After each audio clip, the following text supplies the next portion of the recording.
En 1815, le Congrès de Vienne crée le Grand-Duché de Luxembourg, qui est sous domination néerlandaise et qui devient membre de la Confédération germanique.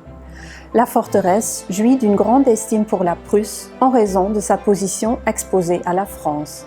Les fortifications délaissées par les Français sont rétablies et réaménagées.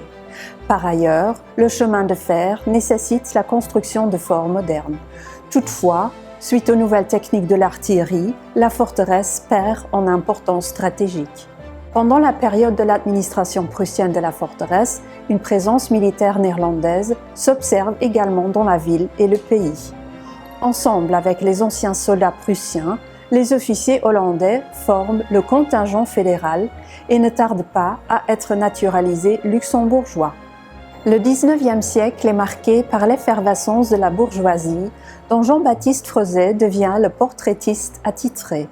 Bien qu'il y ait des mariages entre des militaires et des luxembourgeoises, la composition déséquilibrée de la population urbaine entraîne souvent des frictions entre civils et soldats qui sont souvent réglées par des duels.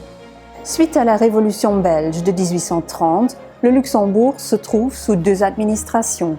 La ville-forteresse reste sous obédience orangiste, tandis que le reste du pays est sous autorité belge. Le traité de Londres de 1839 définit les frontières actuelles du Grand-Duché. Ainsi, la partie wallonne revient à la Belgique et le pays se voit octroyer son indépendance. La garnison est un facteur économique important pour la ville en plein essor. Le Luxembourg devient membre de l'Union douanière en 1842 et accède ainsi au marché, aux capitaux et à la main-d'œuvre de l'autre côté du Rhin. Le chemin de fer permet en outre l'implantation d'industries nouvelles à côté des entreprises déjà établies.